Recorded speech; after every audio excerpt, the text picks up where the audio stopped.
Un ciel clair, parfaitement dégagé la nuit dernière en Bretagne, quand soudain, spectacle incroyable, une lumière intense, des centaines de personnes ont vu ce qui semble être une météorite. Benoît Galeret, du coup, tout le monde s'est rué sur les réseaux sociaux pour essayer de comprendre ce qui se passait. En effet, grosse explosion sur Ploudalmézo, écrit Elodie, les murs et les fenêtres ont tremblé lors de l'impact, tweet encore John depuis Landerneau. Le ciel a flashé quelques secondes d'un bleu-vert brillant.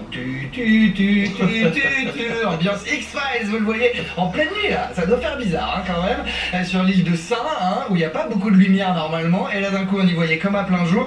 Longue traînée bleu-verte et très lumineuse se dirigeant vers le sol, écrit Maxime depuis Rouen, qui peut confirmer que j'étais tout simplement scotché. Et bien vous le voyez, les internautes, ce qu'ils ont fait, c'est qu'ils ont épluché les caméras de surveillance accessibles en ligne, et en effet on a vu ces 3 secondes, comme ici à Dives-sur-Mer, on voit le reflet dans le port de cette étrange boule de feu, un phénomène très très spécial comme le raconte Noémie, 21 ans, à Mathieu Cadoret. Elle a tout vu depuis Brest, mais elle a rien compris.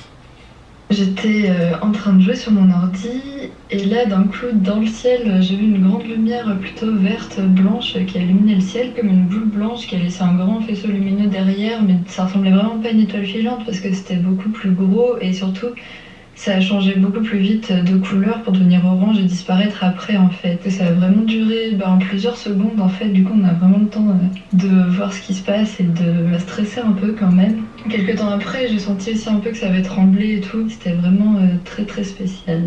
Alors on a tout lu, tout entendu, extraterrestres, avions de chasse, tremblement de terre, les internautes ont eu du mal à croire à une simple étoile filante. Ah, pourquoi? Parce qu'elle l'a dit, les témoins les plus proches ont entendu une détonation, des vibrations, une lumière qui passe et quelques secondes après, boum, écrit Pierrette, c'était un poil flippant, impressionnant, confirme Bertrand. Mon préféré reste celui qui rage. Ah, c'était pile dans l'axe de ma fenêtre, mais j'avais pas mes lunettes. J'ai envie de crever, ça avait l'air incroyable. Bon, rassurez-vous, mon cher, on peut revoir le phénomène en ligne. La meilleure vidéo selon moi étant cette webcam du port et du barrage d'Arzal près de Vannes, Morbihan.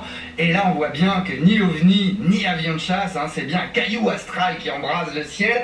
Il y a la webcam de l'hôtel de ville du Havre qui a même, vous le voyez, capturé l'instant précis de son entrée dans l'atmosphère, 23h47. Bon, c'était bien une météorite, alors affaire réglée. Eh bien non, nous explique Ciel-Estus, on parle de météorite que quand il y a des fragments qui tombent au sol. Sinon c'est un météore ou un bolide. Donc là, pas d'impact, il semble exploser dans le ciel à plusieurs kilomètres d'altitude. Ce sera une météorite que si on retrouve donc des fragments au sol, même minimes. Alors les fans d'astronomie sont déjà au taquet en ligne pour calculer l'éventuel point de chute de ces débris. Problème, ils sont sans doute au large, en pleine mer, puisque la boule de feu allait d'est en ouest, direction l'Angleterre, Angleterre où l'on a pu d'ailleurs observer aussi le phénomène. Je termine avec ces images près de Southampton, avec cette, voilà, vous la voyez ici, au-dessus du portique, ou même à Jersey, on l'a aussi observé. Donc, amis bretons, si vous trouvez aujourd'hui par terre des petits cailloux noirs étranges, un peu comme vitrifiés, ramenez-les à l'espace des sciences de Rennes. Ça n'a aucune valeur commerciale, mais ça a un immense intérêt pour les chercheurs. Merci beaucoup, Benoît Galeret. Allez, l'actualité de